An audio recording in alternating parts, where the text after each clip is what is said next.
कहानी की शुरुआत में हम कोरिया के शहर के बीचों बीच एक सफेद कलर की गाड़ी को देखते हैं जिसमें एक आदमी सवार होता है और वो आदमी चारों तरफ अपनी नजरें घुमा रहा होता है जैसे वो अपना शिकार ढूंढ रहा हो। और तभी उसे सामने एक ब्लैक कलर की गाड़ी दिखाई देती है जिसे देखकर वो आदमी उस ब्लैक कलर की गाड़ी का पीछा करने लगता है और कुछ ही दूर आगे जाने के बाद वो आदमी सीधे उस ब्लैक कलर की गाड़ी को पीछे से टक्कर मार देता है। अब पीछे से गाड़ी को टक्कर लगने के बाद वो आदमी अपनी गाड़ी से बाहर निकलता है और अपना मोबाइल फोन निकालकर इंश्योरेंस के लिए गाड़ी की फोटो लेने लगता है ताकि गाड़ी को जो कुछ नुकसान भी पहुंचा है वो इंश्योरेंस कंपनी भर सके। लेकिन उसे पता नहीं था कि गाड़ी से बाहर उतरना उसकी जिंदगी की सबसे बड़ी गलती साबित होने वाली थी। अब जब वो आदमी अपनी गाड़ी की फोटो लेने में बिजी होता है तभी वो आदमी जिसने पीछे से काले रंग की गाड़ी को टक्कर मारी थी वो चाकू निकालकर उस ब्लैक कलर की गाड़ी वाले आदमी पर वार करता है और फिर उसे उसी की गाड़ी के अंदर ले जाकर मार डालता है। अब उस आदमी को ठिकाने लगाने के बाद वो किलर अपनी गाड़ी में बैठकर निकल जाता है और अगले ही दिन पुलिस की एक टीम उस जगह पर पहुंचती है जहां रात को किलर ने एक आदमी को गाड़ी में मार दिया था। अब यहाँ पुलिस डिटेक्टिव उस आदमी की डेड बॉडी को काफी गौर से देखता है और फिर वो गाड़ी के चारों तरफ नजर घुमाता है जहां उसे गाड़ी के पीछे एक सफेद रंग का डेंट दिखाई देता है जिसे देखकर डिटेक्टिव समझ जाता है कि इस गाड़ी को पीछे से टक्कर मारी गई थी। और साथ ही डिटेक्टिव सफेद रंग के डेंट को देखते हुए यह भी समझ जाता है कि इस गाड़ी को एक सफेद रंग की गाड़ी ने टक्कर मारी थी। अब यहाँ डिटेक्टिव गाड़ी के पीछे लगे डेंट की फोटो ले लेता है। वहीं दूसरी तरफ हमें एक माफिया बॉस को देखते हैं जिसका नाम डोंगसू है और डोंगसू कोरिया का सबसे पावरफुल इंसान है जिसके गैम्बलिंग के कई सारे अड्डे हैं जहां से वो ढेर सारा पैसा कमाता है। लेकिन आजकल उसका बिजनेस कुछ अच्छा नहीं चल रहा क्योंकि कोरिया का एक दूसरा माफिया बॉस उसके बिजनेस में टांग अड़ा रहा है। इसीलिए डोंगसू उस माफिया बॉस के पास जाता है जिसका नाम रोलेक्स है। अब यहाँ मीटिंग के दौरान रोलेक्स डोंगसू को बिल्कुल भी इज्जत नहीं देता और बिजनेस की इंपॉर्टेंट मीटिंग करने के बजाय खाना खाने लगता है। अब यहाँ डोंगसू को गुस्सा तो काफी आता है लेकिन डोंगसू खुद पर काबू रखते हुए रोलेक्स के खाना खाने का इंतजार करता है। अब खाना खाने के बाद डोंगसू रोलेक्स से कहता है कि आज के बाद ना तुम मेरे बिजनेस में टांग अड़ाओगे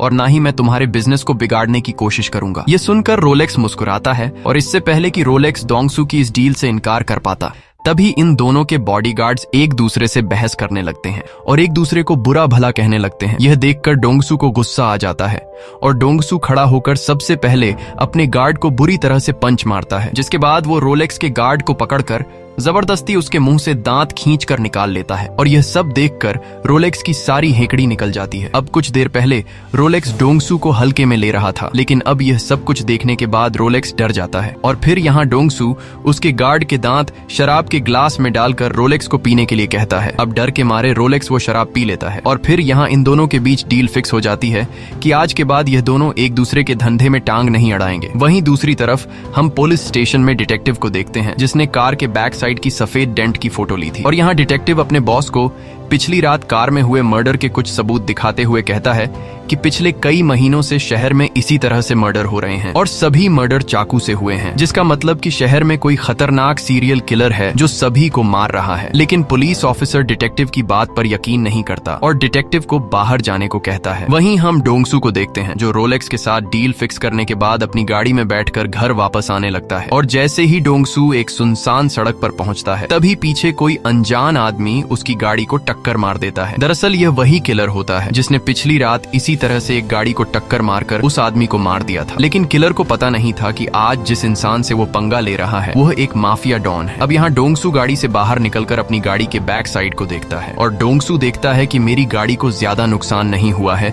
इसलिए वह उस किलर को माफ करके जाने को कहता है। अब डोंगसू जैसे ही अपनी गाड़ी में वापस बैठने के लिए आ रहा होता है तभी पीछे से वो किलर आकर डोंगसू पर चाकू से वार करता है। लेकिन किलर को पता नहीं था कि इस बार वो गलत आदमी से उलझ रहा है और यहाँ डोंगसू उस किलर को उठाकर जमीन पर पटक देता है। लेकिन किलर रुकने वाला नहीं था और वो फिर से खड़ा होकर डोंगसू पर चाकू से कई बार करता है। अब यहाँ डोंगसू गुस्से में आकर उस किलर से चाकू छीन लेता है और फिर सीधे उस किलर के सीने पर चाकू से वार करता है जिससे वो किलर बुरी तरह से घायल हो जाता है। और यहाँ वो किलर समझ जाता है कि इस आदमी को मारना आसान नहीं, इसलिए वो किलर दौड़ते हुए अपनी गाड़ी में बैठ जाता है और फिर वो गाड़ी स्टार्ट करके डोंगसू को सड़क के बीचों बीच गाड़ी से टक्कर मारकर भाग जाता है। इसके बाद डोंगसू को हॉस्पिटल ले जाया जाता है और यहाँ डोंगसू के गार्ड्स अपने बॉस की इस हालत को देखकर काफी गुस्सा होते हैं और ये लोग सीधा रोलेक्स के गैम्बलिंग अड्डे पर हमला कर देते हैं, क्योंकि इन्हें लग रहा था कि हमारे बॉस को रोलेक्स के लोगों ने मारा है। और यहाँ ये लोग रोलेक्स के धंधे वाली जगह में काफी तोड़फोड़ मचा देते हैं। साथ ही ये लोग रोलेक्स के कई लोगों को बुरी तरह से पीटते हैं। वहीं अगली सुबह डोंगसू को जब हॉस्पिटल में होश आता है तो वो अपने गार्ड से कहता है कि कल मुझ पर हमला रोलेक्स के लोगों ने नहीं किया था, बल्कि वह एक अनजान आदमी था। मुझे उस आदमी का चेहरा याद है और मैंने उस आदमी की गाड़ी का नंबर भी नोट कर लिया है। अब यहाँ डोंगसू एक पेपर पर किलर की गाड़ी का नंबर और उसकी डिटेल लिख देता है और अपने आदमी को वह पर्ची देते हुए कहता है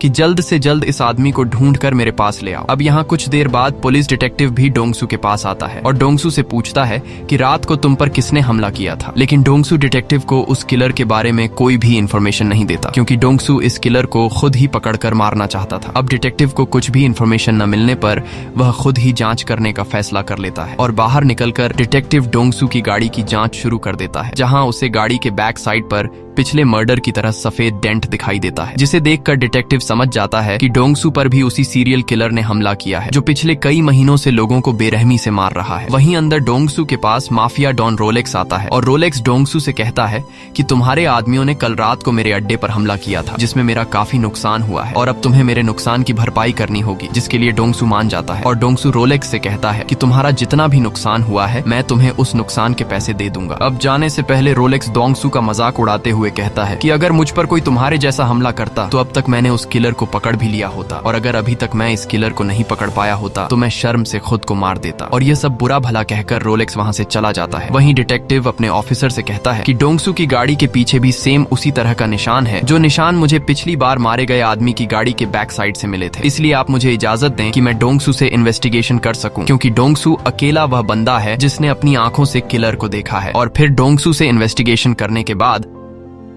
हम लोग आसानी से उस किलर को पकड़ सकते हैं। लेकिन ऑफिसर डिटेक्टिव को डोंगसू से इन्वेस्टिगेशन के लिए इजाजत नहीं देता। वहीं डोंगसू मार्केट में अपनी गिरती हुई रेपुटेशन की वजह से काफी मायूस होता है, क्योंकि अब तक वो उस किलर को नहीं पकड़ सका जिसने उस पर हमला किया था। अब यहाँ डोंगसू उस किलर का एक स्केच तैयार करवा देता है और वो स्केच डोंगसू अपने आदमी को देकर कहता है कि पूरे शहर का कोना कोना छान मारो, मुझे जल्द से जल्द हर हाल में यह आदमी चाहिए। वहीं दूसरी तरफ हम किलर को देखते हैं जो अपने अगले शिकार को ढूंढ रहा होता है और तभी उसे सड़क पर एक ट्रक ड्राइवर दिखाई देता है जो किसी से फोन पर बात कर रहा होता है। अब यहाँ किलर उस ट्रक ड्राइवर पर चाकू से कई वार करके उसे मार डालता है, जिसके बाद किलर उस ड्राइवर के ट्रक में बैठकर निकल जाता है। लेकिन जैसे ही वो कुछ दूर पहुंचता है तो उसे पता चलता है कि ट्रक में एक और आदमी भी है और यहाँ किलर उस आदमी पर हमला करके उसे भी मार डालता है। लेकिन यहाँ गलती से उस किलर से चाकू नीचे गिर जाता है और किलर उस चाकू को उठाने के बजाय चला जाता है। लेकिन उसे पता नहीं था कि इस चाकू को छोड़ने की गलती आगे जाकर उसे बड़ी मुसीबत में डालने वाली है। वहीं दूसरी तरफ डोंगसू किलर को अभी तक पकड़ने में नाकाम था और इसी नाकामी की वजह से मार्केट में डोंगसू की रेपुटेशन गिरती जा रही थी। कोई भी इन्वेस्टर डोंगसू के साथ काम करने को तैयार नहीं था और इस चीज का फायदा माफिया बॉस रोलेक्स उठा रहा था। और यह सब ठीक हो सकता था, लेकिन यह सब ठीक करने के लिए डोंगसू को सबसे पहले किलर को पकड़ना होगा। और तभी डोंगसू के पास उसका आदमी आता है और वो आदमी डोंगसू से कहता है कि हम अभी तक किलर को पकड़ने में कामयाब नहीं हो सके, लेकिन हमें किलर का चाकू मिल गया है जिससे किलर ने पिछली रात 2 मर्डर किए हैं। साथ ही किलर की गाड़ी का जो नंबर आपने हमें दिया था वो गाड़ी भी हमें मिल गई है। अब यहाँ डोंगसू का आदमी डोंगसू से कहता है कि जिस तरह से रोलेक्स के साथ तुमने डील की थी कि तुम दोनों कभी भी एक दूसरे के बिजनेस में टांग नहीं अड़ाओगे, लेकिन रोलेक्स ने रूल्स को फॉलो न करते हुए तुम्हारी डील तोड़ दी है। रोलेक्स के लोग अब हमारे एरिया में बिजनेस करने लगे हैं। साथ ही पूरे शहर में ये बात फैल गई है कि डोंगसू कमजोर पड़ गया है, इसलिए अब हमें जल्दी ही कुछ करना होगा। ये सुनकर डोंगसू परेशान हो जाता है और उसे कुछ समझ नहीं आ रहा होता कि किलर को कैसे पकड़ा जाए। और तभी उसके दिमाग में एक आइडिया आता है और अगले ही दिन वो डिटेक्टिव को अपने घर पर बुलाता है और उससे कहता है कि हम दोनों ही उस किलर को ढूंढ रहे हैं, इसलिए क्यों ना हम दोनों एक दूसरे के साथ हाथ मिला लें और फिर मिलकर हम दोनों उस किलर को ढूंढेंगे, जिससे हमारा काम आसान हो जाएगा। साथ ही वह डिटेक्टिव से कहता है कि मुझे उस किलर की गाड़ी भी मिल चुकी है, लेकिन डोंगसू डिटेक्टिव को चाकू के बारे में कुछ भी नहीं बताता। अब यहाँ ये दोनों डील फिक्स कर देते हैं कि जिसको भी वो किलर पहले मिला तो वो किलर उसका हो जाएगा। यहाँ डिटेक्टिव सोच रहा था कि मैं डोंगसू से पहले उस किलर को पकड़कर कोर्ट में पेश कर दूंगा और फिर मुझे प्रमोशन मिल जाएगी, जबकि डोंगसू सोच रहा था कि मैं किलर को पकड़कर उसे कुत्ते की मौत मार दूंगा। अब डील होने के बाद डोंगसू डिटेक्टिव को एक टेप दिखाते हुए कहता है कि तुम्हारी सारी बातें इस टेप में रिकॉर्ड हो रही थीं, इसलिए अगर तुमने कभी मुझे धोखा देने की कोशिश की तो यह रिकॉर्डिंग मैं दुनिया के सामने ला दूंगा। अब यहाँ डोंगसू डिटेक्टिव को उस किलर की स्केच दे देता है और फिर डिटेक्टिव किलर को ढूंढने के काम पर लग जाता है और वो सबसे पहले उस किलर की गाड़ी की इन्वेस्टिगेशन करता है जिसे डोंगसू के आदमियों ने ढूंढ लिया था। और यहाँ डिटेक्टिव को उस गाड़ी के अंदर किलर के फिंगरप्रिंट्स मिल जाते हैं। वहीं डोंगसू मौके का फायदा उठाते हुए अपने आदमी को उस किलर का चाकू देकर उससे कहता है कि जाओ और रोलेक्स को मार दो, क्योंकि उसके साथ जो डील हुई थी उसने वो डील तोड़ दी है। वो मेरी गिरती हुई रेपुटेशन का फायदा उठाकर मेरे इलाके में अपना बिजनेस चला रहा है। अब डोंगसू की बात को मानते हुए डोंगसू के लोग रोलेक्स के घर में पहुंच जाते हैं, जहां रोलेक्स सो रहा होता है और यह लोग उसके मुंह पर तकिया रखकर उसे मार डालते हैं। जिसके बाद यह लोग बड़ी चालाकी से रोलेक्स के पेट में किलर का चाकू घोंप देते हैं ताकि लोगों को लगे कि डोंगसू ने रोलेक्स को नहीं मारा बल्कि उस सीरियल किलर ने रोलेक्स को मारा है। और होता भी ऐसा ही है। अगले दिन पुलिस जब रोलेक्स की बॉडी की इन्वेस्टिगेशन करती है तो जिस चाकू से रोलेक्स को मारा गया था उस चाकू पर किलर के फिंगरप्रिंट्स होते हैं और ये फिंगरप्रिंट्स किलर की गाड़ी से मिले हुए फिंगरप्रिंट्स से मैच हो जाते हैं। अब यहाँ ये बात पूरे शहर में फैल जाती है कि शहर में कोई सीरियल किलर घूम रहा है जो बड़ी बेरहमी से लोगों को मार रहा है। और साथ ही पूरी पुलिस डिपार्टमेंट भी अब सीरियल किलर को ढूंढने के काम पर लग जाती है। लेकिन जब यह बात डिटेक्टिव को पता चलती है कि रोलेक्स को भी उस किलर ने मारा है तो डिटेक्टिव को इस बात पर यकीन नहीं होता और डिटेक्टिव समझ जाता है कि रोलेक्स को डोंगसू ने मारा है। इसीलिए वो सीधा डोंगसू के पास पहुंचता है और चुपके से एक टेप रिकॉर्डर ऑन करके डोंगसू से पूछता है कि क्या तुमने रोलेक्स को मारा है, जिस पर डोंगसू हाँ में जवाब देता है। और यह सारी बातें डिटेक्टिव एक टेप में रिकॉर्ड कर लेता है। वहीं अब पूरे शहर में टीवी पर दिखाया जाता है कि एक सीरियल किलर ने रोलेक्स नामी माफिया डॉन को मार दिया है। और यह खबर होटल में बैठा हुआ सीरियल किलर सुन लेता है, जिसे सुनकर सीरियल किलर काफी ज्यादा गुस्सा हो जाता है क्योंकि उसे एक ऐसे मर्डर में फंसाया जा रहा था जो उसने कभी किया ही नहीं था और अब पूरे शहर की पुलिस उसके पीछे पड़ गई थी। इसलिए वो किलर सीधा रोलेक्स के फ्यूनरल पर जाता है, जहाँ पर ढेर सारे लोग आए होते हैं और इन्हीं लोगों के बीच डोंगसू भी मौजूद होता है। लेकिन रोलेक्स के लोगों को इस बात की खबर नहीं होती कि हमारे बॉस को डोंगसू ने मारा है। तब यहाँ किलर रोलेक्स के बेटे के पास आता है और उसे एक लेटर देता है जिसमें उसने लिखा था कि तुम्हारे पिता का मर्डर मेरे चाकू से तो हुआ है, लेकिन तुम्हारे पिता को मैंने नहीं मारा बल्कि तुम्हारे पिता को मारने वाला आदमी इन्हीं लोगों के बीच मौजूद है। और फिर वो किलर डोंगसू की तरफ इशारा करता है। अब रोलेक्स का बेटा जो पहले से डोंगसू पर शक कर रहा था उसे यह बात कंफर्म हो जाती है कि मेरे पिता को डोंगसू ने ही मारा है। इसीलिए अब रोलेक्स का बेटा बदले की आग में जलने लगता है। और अगले दिन जब डिटेक्टिव और डोंगसू किलर की गाड़ी में और सबूत ढूंढ रहे होते हैं तभी वहां पर रोलेक्स का बेटा अपने पिता का बदला लेने के लिए अपने आदमियों के साथ डोंगसू पर हमला कर देता है। लेकिन यहाँ डोंगसू और डिटेक्टिव उन लोगों का डट कर मुकाबला करते हैं और काफी देर तक लड़ने के बाद ये दोनों एक एक करके उन सभी लोगों को मार देते हैं। इसके बाद डिटेक्टिव जब पुलिस स्टेशन पहुंचता है तब वहाँ लेडी ऑफिसर डिटेक्टिव को एक रिपोर्ट देती है और कहती है कि ये उस आदमी की रिपोर्ट है जिसके फिंगरप्रिंट्स तुमने मुझे दिए थे। अब उस आदमी की रिपोर्ट मिलने के बाद डिटेक्टिव सीधा उस आदमी के घर पर पहुंचता है, लेकिन घर में कोई भी मौजूद नहीं होता। और यहाँ जांच करते हुए तभी डिटेक्टिव को एक फैमिली की तस्वीर मिलती है जिसमें किलर भी मौजूद होता है। अब किलर की फोटो देखने के बाद डिटेक्टिव चौंक जाता है क्योंकि यह फोटो डोंगसू के बनाए हुए स्केच से बिल्कुल मैच हो रही थी और अब डिटेक्टिव को उस किलर की असली फोटो मिल चुकी थी। इसलिए वो सीधा अपने ऑफिस जाता है और वहाँ किलर के बारे में और इन्फॉर्मेशन ढूंढने लगता है। वहीं डोंगसू एक मीटिंग में बैठा होता है, लेकिन यहाँ कोई भी उसकी बातों को सीरियस नहीं ले रहा होता है। अब ये सब काफी नहीं था कि सामने बैठा एक आदमी डोंगसू का मजाक उड़ाने लगता है। ये देखकर डोंगसू बहुत ज्यादा गुस्सा हो जाता है और डोंगसू उस आदमी को थप्पड़ मारता है। लेकिन डोंगसू रुकता नहीं, बल्कि वो उस आदमी को तब तक थप्पड़ मारता रहता है जब तक वो मर नहीं जाता। वहीं डिटेक्टिव ने उस किलर की फोन रिकॉर्डिंग की वॉइस भी निकाल ली होती है और किलर की वॉइस मिलने के बाद डिटेक्टिव सीधा डोंगसू को कॉल करता है और उसे कहता है कि मैंने तुम्हें एक आदमी की आवाज सेंड की है जिसे सुनकर तुम मुझे बताओ कि यह उस किलर की आवाज है या फिर नहीं। अब उस वॉइस को सुनने के बाद डोंगसू उस आवाज को पहचान लेता है और फिर वो डिटेक्टिव से कहता है कि यह उसी किलर की आवाज है। अब जैसे ही रात होती है तो डोंगसू डिटेक्टिव के साथ मिलकर अपने सभी आदमियों को इकट्ठा करता है और डोंगसू सभी लोगों के हाथ में उस किलर की फोटो देकर कहता है कि यह आदमी मुझे किसी भी हाल में जिंदा चाहिए। जिसके बाद सभी लोग किलर को ढूंढने के लिए निकल पड़ते हैं और पूरे शहर के हर एक कोने में किलर को ढूंढने लगते हैं। लेकिन शहर के हर एक कोने को छानने के बाद भी इन्हें किलर का कोई सुराग नहीं मिलता और अगले दिन डोंगसू सड़क के किनारे अपनी गाड़ी का इंतजार कर रहा होता है। इस दौरान तेज बारिश हो रही होती है और तभी डोंगसू की नजर एक स्टूडेंट पर पड़ती है जो तेज बारिश में भीग रही होती है। है। अब डोंगसू था तो एक गैंगस्टर, लेकिन वो दिल का बहुत ही अच्छा था, इसीलिए वो उस लड़की को अपनी छतरी देने लगता है। लेकिन वो लड़की पहले तो छतरी लेने से इनकार करती है, पर डोंगसू जब उसे बार बार कहता है तो वो लड़की डोंगसू से छतरी ले लेती है। और इसी दौरान डिटेक्टिव भी वहां पहुंच जाता है और डिटेक्टिव उस लड़की से कहता है कि तुम्हें अनजान लोगों से सामान नहीं लेना चाहिए, क्या पता तुम्हें सामान देने वाला कोई गैंगस्टर हो। ये सुनकर वो लड़की कहती है कि मुझे तो तुम ही एक गैंगस्टर दिख रहे हो। ये सुनकर डोंगसू मुस्कुराता है और फिर वो लड़की डोंगसू को थैंक यू कहकर बस में बैठ जाती है। अब यहाँ ये दोनों बस में बैठी हुई लड़की को जाता हुआ देखते हैं, लेकिन ये दोनों उस आदमी को नहीं देख पाते जिसकी तलाश ये दोनों पिछले कई महीनों से कर रहे हैं। दरअसल इसी बस में पीछे की सीट पर वही किलर भी बैठा होता है, लेकिन इन दोनों का ध्यान उस पर नहीं जाता। अब रात को डिटेक्टिव और डोंगसू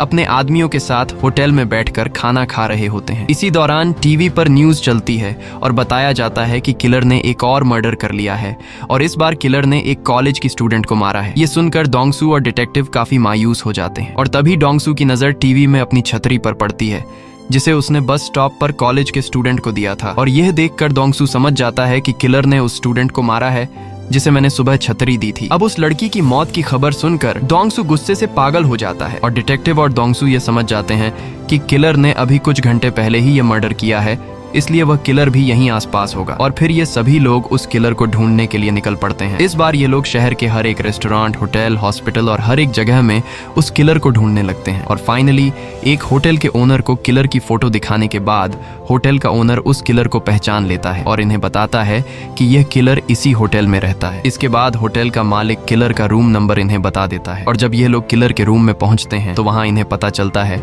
कि किलर अपने रूम में नहीं है, बल्कि वो किसी काम से बाहर चला गया है। अब ये सभी लोग होटल के बाहर किलर के लिए चुपके से घात लगाकर बैठ जाते हैं और इंतजार करने लगते हैं। अब किलर का इंतजार करते हुए आधी रात हो जाती है, लेकिन वो किलर नहीं आता। यह देखकर उन्हें लगा कि शायद उस किलर को हमारी प्लानिंग के बारे में पता चल चुका है, इसीलिए यह लोग जाने ही वाले होते हैं कि तभी शहर के बीचों बीच एक ब्लैक कार होटल की तरफ आने लगती है, जिसमें कोई और नहीं बल्कि किलर बैठा होता है। अब जब वो किलर अपने होटल के करीब पहुंचता है तो वो चारों तरफ सन्नाटे को देखते हुए खतरे को भांप लेता है और वो समझ जाता है कि यहाँ कुछ न कुछ गड़बड़ है, इसलिए वो तेजी से गाड़ी को घुमाकर वापस भागने लगता है। ये देखकर डोंगसू और डिटेक्टिव भी किलर के पीछे लग जाते हैं और ये दोनों काफी दूर तक किलर का पीछा करते हैं। अब कुछ दूर आगे जाने के बाद ये दोनों किलर की गाड़ी को बीच में लाकर फंसा देते हैं, लेकिन इससे पहले कि ये दोनों किलर को पकड़ पाते वो किलर जल्दी से गाड़ी से निकलकर पैदल भागने लगता है। तब यह दोनों भी किलर का पीछा नहीं छोड़ते और किलर के पीछे दौड़ते हैं। यहाँ डोंगसू के आदमी भी किलर का पीछा कर रहे होते हैं,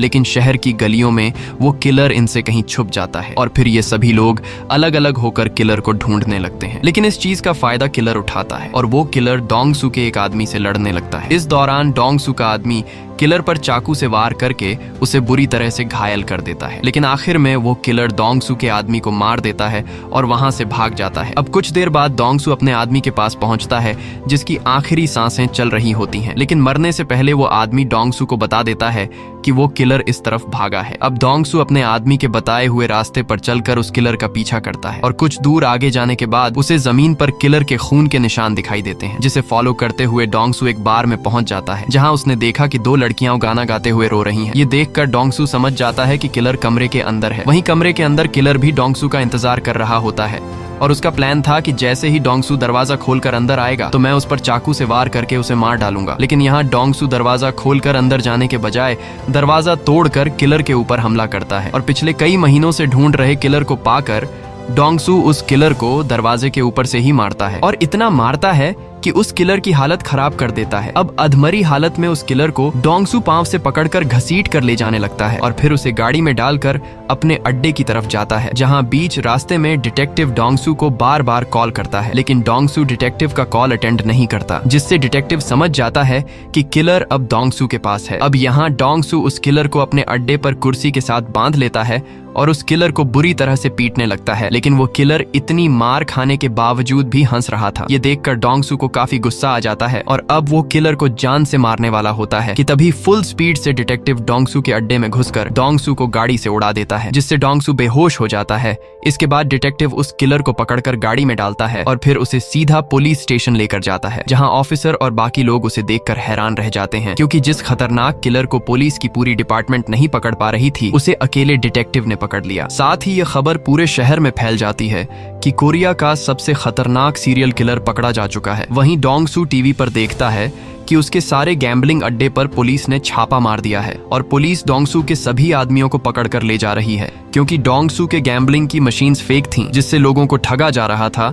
इसलिए पुलिस ने डोंगसू के खिलाफ भी वारंट जारी कर दिया है और डोंगसू के खिलाफ ये सारा काम डिटेक्टिव ने किया। लेकिन डिटेक्टिव को इस काम से कोई फायदा हासिल नहीं हुआ, क्योंकि इन्वेस्टिगेशन के दौरान डिटेक्टिव को सीरियल किलर के खिलाफ कोई भी सबूत नहीं मिलता और किलर हंसते हुए साफ इनकार कर देता है कि मैंने किसी को भी नहीं मारा है। साथ ही उस किलर ने अपने फिंगरप्रिंट्स मिटाने के लिए अपनी उंगलियों को केमिकल से जला दिया होता है, ताकि चाकू के साथ लगे उसके फिंगरप्रिंट्स मैच ना हो सके। ये किलर बहुत ही ज्यादा चालाक होता है और इसने ये सारी तैयारी पहले से कर रखी होती है। अब सबूत ना होने की वजह से डिटेक्टिव भी कुछ नहीं कर सकता था और डिटेक्टिव मन ही मन सोचता है कि काश मैंने इस किलर को डोंगसू से छीन कर नहीं लाया होता और डोंगसू इसे मार डालता तो अच्छा होता, क्योंकि अब किलर को पकड़ने के बावजूद भी उसके खिलाफ कोई सबूत न होने की वजह से डिटेक्टिव प्रमोशन नहीं हासिल कर सकता और ना ही डिटेक्टिव किलर को मार सकता है। इसके बाद कोर्ट का सीन आता है, जहां हम किलर को देखते हैं और किलर कोर्ट में जज के सामने कहता है